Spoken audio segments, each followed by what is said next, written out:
What's up everyone and welcome back to the World History Channel. Before we begin, please hit the subscribe button today. Let's get started. 16 extremely dark things you'd never suspect Charles Dickens actually did. Basically the star quarterback of the Victorian era, Charles Dickens worked diligently for every ounce of success he got. He became the most well-known author of his time after rising from the ashes of his childhood. As the author of such enduring books as A Christmas Carol, Great Expectations, and Oliver Twist, he achieved great fame during his time, one that placed him among the greatest minds of all time.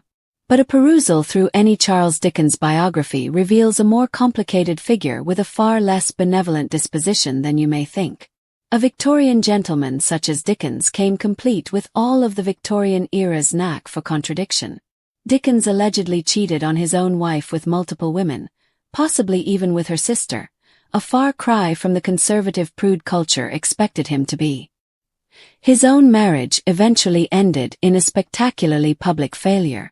And though he appears to dote upon kids in his novels, his own children became less and less of interest to him as he got older. Yet, in another contradiction to restrictive Victorian standards, the famed author also donated much of his time towards helping sex workers, people otherwise ostracized by Victorian society. Getting to the heart of this complex, author reveals a tale of two Dickenses, with plot twists you never saw coming. He had a thing for his deceased sister-in-law. After Dickens married Catherine Hogarth in 1836, his young sister-in-law moved in with them in London. But Mary Hogarth's presence in the house did not last long. The following year, 17-year-old Mary died unexpectedly in Dickens's arms. Mary's death had a profound impact on Dickens, and he went on to cherish her memory more ardently than he admired his living wife. He wore Mary's ring and took a lock of her hair, as you do when your sister-in-law passes. When he modeled Rose May Lie of Oliver Twist after Mary, Dickens let the character survive a bout of unknown illness, unable to live with even the death of her fictional self. He preserved his deceased pets through taxidermy. Charles Dickens was nothing if not a man of his age. As such, it feels unsurprising he practiced of taxidermy, and utilized this skill to stuff some of his beloved pets. A pet that met such a fate was his raven Grip, which can still be found at the Free Library of Philadelphia. In a slightly more morbid fashion, he also stuffed the paw of his favorite cat Bob and affixed it to an ivory letter opener. Dickens loved animals, especially ones he got to toy with and make toys of. He had a secret affair with a teenager. Charles Dickens cultivated an image of being an upstanding, moral Victorian gentleman. But it was an illusion. Privately, Dickens fell out of love with his wife after she gave him 10 children. In 1857, the 45-year-old Dickens began an affair with 18-year-old Ellen Ternan, an actress in a play he produced. His affair with Ternan, lasting a total of 13 years, largely took place in a house Dickens bought for the actress just outside of London. Dickens and Ternan thoroughly destroyed their correspondence, and very few ended up knowing about the affair. Even fewer still knew of the possible child they had together who died in infancy, whose existence was noted of by Katie and Henry Dickens. He humiliated his wife by publishing details about their failing marriage. When Dickens's marriage fell apart in 1858, rumors swirled throughout London about his household. Rather than ignoring them and taking the high road, Dickens couldn't resist the spotlight. So in June 1858, he published an article in the London Times addressing the rumors. Though he neither confirmed nor denied the separation, his airing of private laundry drew criticism from many. Furthermore, during the following 20 years of Catherine Dickens' life, people said she never recovered from the divorce. He had a soft spot for prostitutes in his heart. Like many Victorians, Charles Dickens was liberal-minded and became interested in the plight of prostitutes. In his mind, these fallen women needed help to be rehabilitated into society. Therefore, Dickens collaborated with millionaire philanthropist Angela Burdett Coutts to establish a prostitutes' home at Urania College where they could receive moral and financial support. Ultimately, most of the women at Urania would be shipped off to the colonies. He left school at the age of 12 to make money for his starving family. Photo. Francis Alexander / public domain via Wikimedia Commons. He left school at the age of 12 to make money for his starving family. If you've ever wondered why Charles Dickens wrote so much about the poor in Victorian England, the answer is that he lived through poverty. When his father was sent to debtor's prison, the then 12-year-old Dickens left school and took up factory work to support his otherwise income-less family. Though Dickens became a wildly successful writer, he never forgot the trials of his youth. In fact, his toil as a youngster directly influenced his depictions of hard-working young characters like David Copperfield. America really wasn't his cup of tea. Charles Dickens toured the United States twice. His first tour was in 1842 and the second in 1867. It would be an understatement to say he found himself unimpressed with the land of liberty.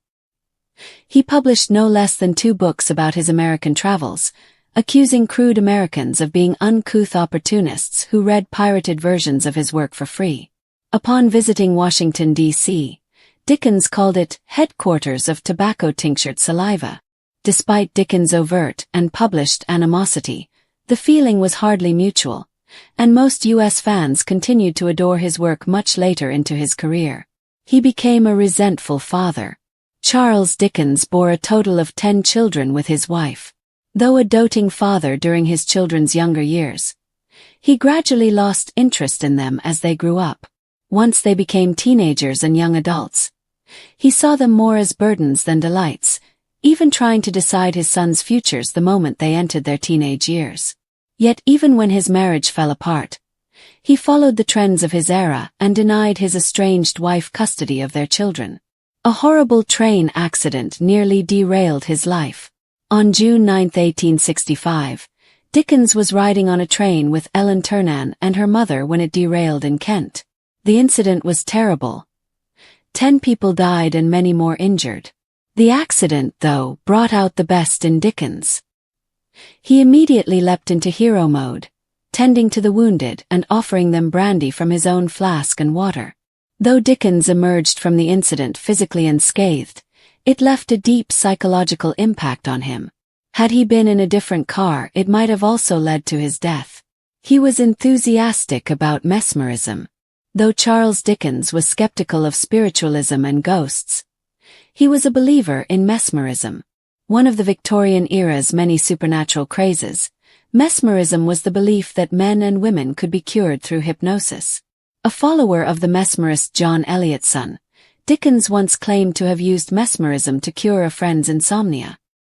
He actually was a Victorian celebrity who enjoyed the spotlight. Many people believe novelists to be quiet, solitary individuals who avoid the spotlight at all costs. Not so for Charles Dickens. A storyteller at heart, Dickens loved doing public readings and performing his works for audiences. He was also a good actor, and his theatrical productions were wildly popular. He became a genuine international celebrity as a result of his performances, which took him all over Britain and even the United States. He coined a bunch of words and phrases still used today. When the English language failed him, Charles Dickens, like another great English writer, Shakespeare, invented words and phrases. And like Shakespeare, people still use many of them today. Words like butterfingers and dustbin were some of his creations. Some of his characterizations and names were so vivid they have since lived beyond his stories. Names like Scrooge, for example, have evolved from names to universal descriptors. He may have turned his sister-in-law against his wife. Following the death of Mary Hogarth, another of Dickens's sisters-in-law moved into the house to help with the family. Georgina Hogarth was 15 when she came to live with her sister and brother-in-law. When the Dickens marriage crumbled in the 1850s, Georgina immediately sided with her brother-in-law, essentially turning her back on her own sister, whose name Charles publicly dragged through the mud. After the separation, Georgina continued on as a surrogate angel in the house to replace her sister. She basically ran the Dickens household. Although Dickens vehemently maintained that his relationship with Georgina was pure, rumors circulated that they had an affair. Against his wishes, he was buried in Westminster Abbey. When Charles Dickens passed away on June 9, 1870, his final wishes were unambiguous. to be buried in a straightforward manner at Rochester Cathedral. These final wishes were virtually ignored, however.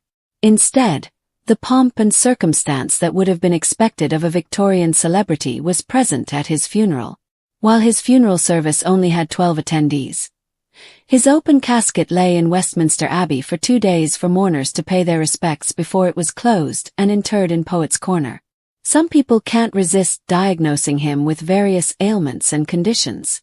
According to some, Dickens could have suffered from any number of conditions.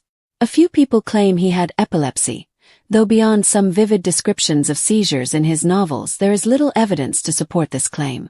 Others hypothesize he might have had a mild form of OCD, since he was known to rearrange furniture obsessively and brush his hair repeatedly. The fact remains, though, that it is nearly impossible to diagnose Dickens from the grave. He fervently believed in spontaneous human combustion. One of Charles Dickens' best-known works is Bleak House, which has a scene that would make any modern reader think twice. Then they saw the pile of ash on the floor. They stared for a moment before turning and running. They burst onto the street, shouting for help. But it was too late. Old Crook was gone, a victim of spontaneous combustion. Yes, a Dickens character dies from spontaneous combustion. While science wasn't exactly at its best in the 1850s, there was enough reason in the world for this plot point to draw considerable criticism and indignation. Nowadays an author might tweet a half-assed apology and move on with it, but Dickens had his own way of doing things. He went on the offensive and began to angrily cite obscure stories and pseudosciences as proof of the validity of his story. Dickens carried on the battle for 10 months, only dropping the issue when Bleak House was finally fully published in all its monthly installments. Unfortunately, Dickens had such a hold on the popular imagination that he inadvertently gave the theory a whole new life, and it continued on in the popular imagination for years, even showing up in a medical text in 1928. Just so we're clear, spontaneous combustion is not real. In the pantheon of literary giants, Charles Dickens is typically remembered as the benevolent genius behind such immortal classics as A Christmas Carol, Oliver Twist, and Great Expectations. A man who brought the plight of the poor to life with such emotional clarity that his work transcended fiction and became a tool for social awareness. But peel back the polished veneer of this Victorian celebrity, and what emerges is not a saintly figure glowing in moral rectitude, but a deeply contradictory and often troubling man whose private behavior stood in jarring contrast to the wholesome, reformist messages of his novels. Dickens, who many people associate with cheery Christmas ghosts and the redemption of poor people, lived a life marred by secrets, scandals, and shadows, 16 of which reveal a darker and more complex soul than even his most tortured characters. For instance, few know that Dickens harbored a disturbingly intense attachment to his sister-in-law Mary Hogarth, who died tragically young in his arms. Dickens not only kept a lock of her hair and wore her ring, but immortalized her in fiction, unable to stomach the idea of even her fictional death. In Oliver Twist, he created the character Rose May lie in her image, deliberately sparing her life in a plot twist that mirrored his obsessive refusal to lose Mary a second time, even symbolically. He idolized her memory to such a degree that it arguably eclipsed the affection he had for his wife Catherine, a woman he would later humiliate publicly. But his macabre tendencies didn't stop at emotional fixation. Dickens also dabbled in taxidermy, a perfectly Victorian hobby with a sinister edge when applied to personal pets. When his beloved raven Grip died, the same raven that later inspired Edgar Allan Poe, Dickens had it stuffed and mounted. That's still tame compared to what he did to his favorite cat Bob, whose paw was severed, preserved, and repurposed into an ivory-handled letter opener that Dickens kept on his writing desk. The man who championed the dignity of the downtrodden also mutilated his dead pets for keepsakes. It's the kind of detail that, had it appeared in a Dickens novel, would have served as shorthand for a disturbed aristocrat, not the author himself. Even more eyebrow-raising is Dickens's secret affair with Ellen Ternan, a teenage actress 27 years his junior, which he embarked on while still married. The affair began when Ternan was just 18 and Dickens was 45, and it spanned 13 years, hidden under layers of Victorian propriety. Dickens bought her a house outside of London, meticulously covered his tracks, and even destroyed their letters, suggesting not just secrecy but shame. And according to some sources, they may have had a child together who died in infancy, a claim supported by two of Dickens's children, Katie and Henry, though never publicly confirmed. What makes this more egregious is not just the age gap or the secrecy but the way Dickens cruelly displaced the blame for their estrangement onto his wife. When their marriage finally collapsed, he published a long, self-justifying letter in the London Times, indirectly shaming Catherine and portraying himself as the long-suffering victim. Victorians may have frowned upon divorce, but Dickens embraced scandal, not just airing his private grievances but doing so on one of the most public stages available. Catherine, from all accounts, never emotionally recovered from the ordeal, and Dickens never looked back. And then there's his contradictory view of women. While he lambasted his own wife and treated his daughters with increasing detachment as they aged, he took an active role in rescuing sex workers, though not without strings attached. With philanthropist Angela Burdett Coutts, Dickens helped found Urania Cottage, a rehabilitation facility for prostitutes where women were expected to adopt Dickens's strict moral vision in exchange for lodging, education, and eventual deportation to the colonies. His interventions were not acts of modern feminism but of patriarchal salvation. He viewed these women not as autonomous adults but as fallen daughters in need of correction, compassion coated in condescension. Ironically, this was a man who left school at the age of 12 to work in a bootblacking factory after his father was imprisoned for debt, an experience that seared into his soul and shaped his literary fixation with child labor, class struggle, and institutional cruelty.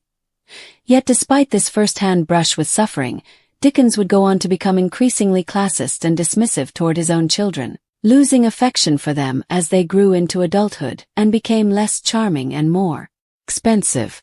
To Charles, they were not individuals with dreams of their own but burdens he sought to offload, assigning them careers and futures like an overbearing patriarch trying to manage a failing estate.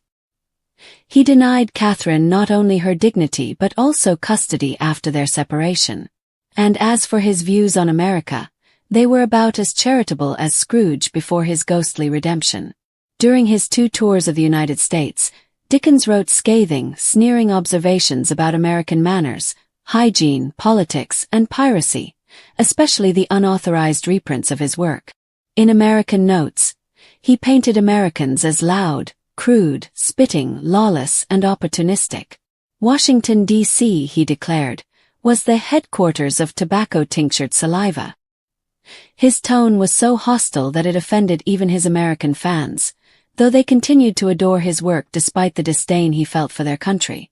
Dickens's domestic life was no less dramatic. When he wasn't shaming his wife or micromanaging his children's futures, he was narrowly escaping death. He was traveling with Ellen Ternan and her mother on the Staplehurst rail accident on June 9, 1865. Despite his physical recovery, the incident profoundly shook him. 10 people died, many were seriously injured, and Dickens, ever the man of action in a crisis, helped tend to the wounded with brandy and water. Yet he concealed his presence on the train afterward to avoid scandal surrounding his extramarital relationship, a subtle reminder that even heroism, in Dickens's world, came with an ulterior motive. In another odd quirk of character, Dickens was a passionate believer in mesmerism, a precursor to hypnosis, which he practiced and advocated even as he dismissed more mainstream spiritualism and ghost stories. As if he were a mystical healer as well as a writer, he claimed to have used his powers to alleviate ailments and insomnia in friends. This from the same man who, in Bleak House, caused an uproar by killing off a character via spontaneous combustion, a theory he stubbornly defended for 10 months against all scientific ridicule. Rather than acknowledge the absurdity of the plot twist, Dickens doubled down, citing dubious sources to support a phenomenon that simply does not occur. His influence was so strong that spontaneous combustion lingered in the public imagination for decades, even appearing in medical texts well into the 20th century. Dickens was also a public figure who thrived on applause. Far from the reclusive writer trope, he was a performer at heart, touring tirelessly, doing readings, producing plays, and basking in the glow of audience adoration. His fame was international, his charisma undeniable. He coined words like butterfingers and dustbin, and created archetypes so vivid that names like Scrooge have become synonyms for stinginess.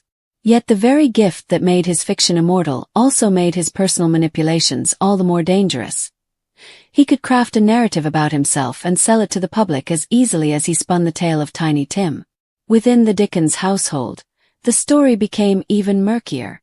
After Mary's death, another sister-in-law, Georgina Hogarth, moved in to help with the growing family. But when Dickens's marriage collapsed, Georgina shockingly sided with him over her own sister. She remained with Dickens, running his household like a surrogate wife while rumors swirled that they were romantically involved. Dickens adamantly denied the affair, but in Victorian society, such proximity and loyalty raised eyebrows, and for good reason. Georgina continued to live with Dickens until his death, functioning as both gatekeeper and caretaker. Even in death, Dickens was denied the simplicity he desired. Though he requested to be buried in a modest ceremony at Rochester Cathedral, his wishes were ignored. The state needed a spectacle, and so Dickens was interred at Westminster Abbey's Poets' Corner. His casket displayed for days as mourners lined up to pay respects to the man they believed they knew. But the truth is, even now, Dickens defies easy understanding. Some have tried to retroactively diagnose him with everything from epilepsy to obsessive-compulsive disorder based on the behavior he exhibited. His compulsive rearranging of furniture, his fixation on grooming, his bursts of energy and melancholia. But psychological diagnoses aside, what emerges clearly from the historical record is a man constantly at odds with himself, empathetic yet cruel, charitable yet domineering, moralistic yet philandering. His darkness didn't nullify his genius, but it certainly complicated the narrative of who he was and what he stood for. Dickens was no Victorian saint. He was its star quarterback with mud on his cleats and secrets in his locker, a man who could charm the world with tales of redemption while privately casting off the people closest to him. And maybe that's what makes him so enduring, not his perfection but his contradictions. Because in the end, Charles Dickens wasn't just the chronicler of Victorian hypocrisy. He was one of its most vivid embodiments.